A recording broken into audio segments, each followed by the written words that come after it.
আমার একটা এতিমখানা আছে। আমি জানি মাদ্রাসার ছাত্রদের কষ্ট কাকে বলে। আমিও মাদ্রাসায় পড়ুয়া, আমিও মাদ্রাসায় আবাসিকে থেকে পড়েছি, আমিও কওমি মাদ্রাসার ছাত্র। সরকারিতে জেনারেল আমার সার্টিফিকেট আছে, কিন্তু আমি কওমি মাদ্রাসায় পড়েছি। আমার মনে আছে কয়েক বছর পর্যন্ত সকালের নাস্তার খরচ পর্যন্ত পাই নেই।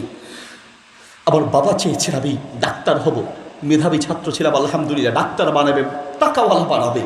কিন্তু আলহামদুলিল্লাহ এখন ইনকাম আল্লাহ কয়েকজন ডাক্তারের চেয়েও বেশি দিয়েছেন, আলহামদুলিল্লাহ।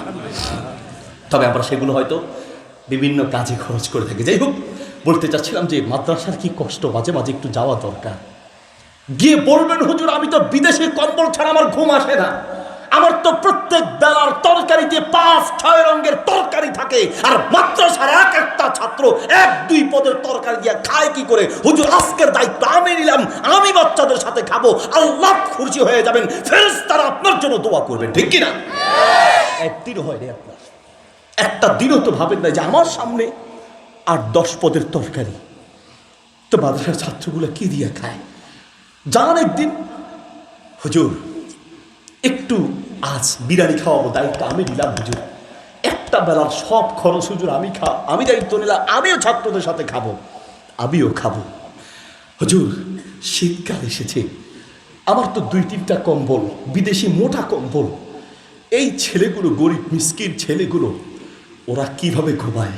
হুজুর 50টা কম্বলের দায়িত্ব আমি নিলাম, 100টা কম্বলের দায়িত্ব আমি নিলাম। ভাই শুধু নিয়ত করেন, আল্লাহ রসুল সাল্লাল্লাহু আলাইহি ওয়াসাল্লাম বলেন আনফিকিয়া বিলাল ওয়ালা তাখশা মিন জিল আরশি কিরালা, তুমি 2 হাতে দান করো, আরশের বালিক কমাবে সেই ভয় পেও না, কারণ আল্লাহ বলেছেন আনফিকিয়া বানা আদম উনফিক আলাইকা, বান্দা তুমি দান করো, তুমি দান করবে এক দিক থেকে, আর আমি আল্লাহ তোমাকে দিব চতুর্দিক থেকে। আল্লাহু আকবার।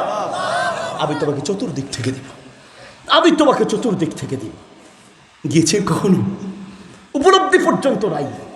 আপনাকে যে আল্লাহ তৌফিক দিয়েছেন তার কৃতজ্ঞতা বোধ আপনার মধ্যে নাই। বলতে চাচ্ছিলাম অদস্ত, কিয়ামতের মাঠে আল্লাহ যখন ডাকবেন, ডেকে বলবেন মাজা আমিলতা ফিয়া, বান্দা বলো আমার জন্য কি করেছো? সেই দিন অন্তত বলতে পারবেন আমি 2টি এতিমের দায়িত্ব নিয়েছি, 2টা মাদ্রাসার তালেব ইলমের দায়িত্ব নিয়েছি, 2টা ছাত্রের দায়িত্ব নিয়েছি, মাদ্রাসার কিতাব যা লাগে আমি দিব, দায়িত্ব আমি নিয়েছি।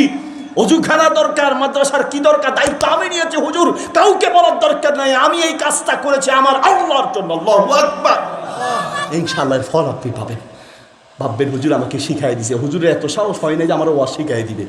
ওয়াল্লাহি আমি আমার অন্তর থেকে বলছি, আমি আমার হৃদয় থেকে বলছি, আমাকে কেউ শিখায় দেয় নেই, শিখায় দেওয়ার সাহস হুজুরের হবে না। আমি বলতে চাচ্ছি আপনার এলাকার মাদ্রাসা এটা আপনার জন্য একটা নিয়ামত। শোনেন, আমি মোহাম্মদ আলীকে এই 2 মাস পরেও যে আপনি জিজ্ঞেস করেন, 2 মাস না 2 দিন পরে জিজ্ঞেস করলে হুজুর চাঁপাইনবাবগঞ্জের এলাকার নাম কি এখনই ভুলে গেছি, 12 রশিয়া, হুজুর 12 রশিয়ার থেকে আসছি, তো ভাই ভালো আছেন? এতটুকু আলহামদুলিল্লাহ। আমি হাত তুলে দোয়া করার সময় মুখ দিয়ে জিন্দিগিতে কোনোদিন 12 রশিয়ার নাম আসবে না, ইসলামপুরের নাম আমার আসবে না ভাই, এটা সত্য কথা ভাই, এটা সত্য কথা। আপনি আমাকে অনেকগুলো টাকা হাদিয়া দিবেন, ঠিক আছে, দিয়ে আমাকে বিদায় করে দিবেন, আমার হয়তো বা বেশি থেকে বেশি আজকে মনে থাকবে, কিন্তু আগামীকালকে আমার মনে থাকবে। আর আপনার মাদ্রাসার প্রত্যেকটা আলেম, প্রত্যেকটা ছাত্র দোয়া করার সময় আগে আপনার এলাকার নাম নিয়ে আপনাদের জন্য দোয়া করবে, ঠিক কিনা? তাদের গুরুত্ব নেই। আমি এখন উঠে যাই, হুজুরকে বসাই দিয়ে হুজুর আপনি ওয়াজ করেন, উনি যদি আয়াত হাদিস দিয়া চোখের পানি ফেলে যেভাবেই ওয়াজ করুক আপনাদেরকে ধরে রাখা যাবে না। দুনিয়া হলো ভাইরালের পাগল।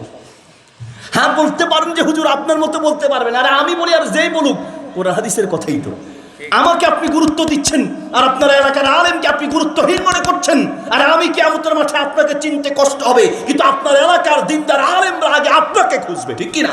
ইয়াসুমুনা মানা ওয়া ইউসাল্লুনা মানা ওয়া ইহুজ্জুনা মানা। রব আমি জান্নাতে যাব, কিন্তু এই লোকটা তো আমার সাথে নামাজ পড়েছে, আমাদের সাথে রোজা রাখতো, তালেব ইলম ছাত্ররা বলবে আল্লাহ আমরা দেখেছি, আমরা যখন তোমার কোরআন পড়া শিখি এই লোকটাকে দেখেছি আমাদের জন্য বিরিয়ানি খাবার নিয়ে এসে আমাদের সাথে খেয়েছে, আল্লাহ আমরা দেখেছি।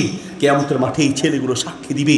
মাদ্রাসার তালেবুল ইলম শিক্ষার্থী ছাত্র যারা আছে তাদেরকে কদর করার চেষ্টা করেন, নিয়ামত মনে করেন যে একটা মাদ্রাসা আপনাদের জান্নাতে যাওয়ার একটা মাধ্যম হতে পারে। আল্লাহ তাআলা তৌফিক দান করুন, আমিন। ভাইরা আমার বলতে চাচ্ছিলাম কৃতজ্ঞতা আদায় করেন। এটাও একটা অকৃতজ্ঞতা যে আপনার এলাকায় একটা দ্বীনি প্রতিষ্ঠান আছে, ছাত্র আছে, আলেম ওলামা আছে, তাদের কদর আপনি করেন না। আল্লাহর নবী সাল্লাল্লাহু আলাইহি ওয়াসাল্লাম বলেন, লাইসা মিন্না মান লাম ইয়ারহাম সগীরানা ওয়া লাম ইউক্কির কাবীরানা ওয়া লাম ইয়ারিফ লিআলিমিনা হাক্কাহু ফালাইসা মিন্না।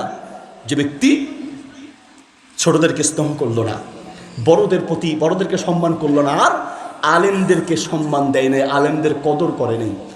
আলেমদের কদর কি সমাজে আছে? বিগত বছরগুলোতে জালেমদের সবচেয়ে বড় জুলুম আর নির্যাতনের শিকার হয়েছে ওলামায়ে কেরাম, ঠিক কি না? এদের উপরে আল্লাহর গজব এমনি পড়ে নাই, ওয়ায়াবুদ্দুহুম ফি তুগয়ানিহিম ইয়ামাহুন, আল্লাহ ছাপ দেয় তবে ছেড়ে দেয় না, ঠিক কি না? জুলুম কাকে বলে জানেন? কল্পনা করতে পারবেন না। আল জাজিরার প্রতিবেদন, আল জাজিরার প্রতিবেদন হলো বাংলাদেশের বিগত এক ভূমি মন্ত্রী, সে বাংলাদেশের টাকা বিদেশে পাচার করে শুধু যুক্তরাষ্ট্রে বাড়ি কিনেছে 360টা। কয়টা? 360টা বাড়ি ক্রয় করেছে, প্রায় 4000 কোটি টাকা। কয় হাজার? আপনার কয় টাকা আছে? আপনার কয়টা বাড়ি আছে? ওই এক জালেম শুধু যুক্তরাষ্ট্রে 360টা বাড়ি ক্রয় করেছে।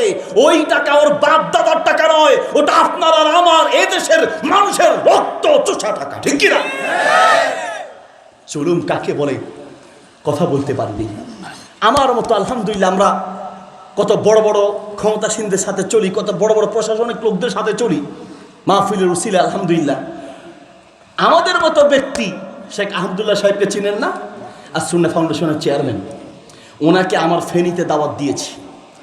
আমার মতো ব্যক্তি পর্যন্ত সেই প্রোগ্রাম করতে গিয়ে 9 জন অফিসার থেকে স্বাক্ষর নিতে হয়েছে। 9 জন অফিসারের কাছে আমাকে দৌড়াতে হয়েছে।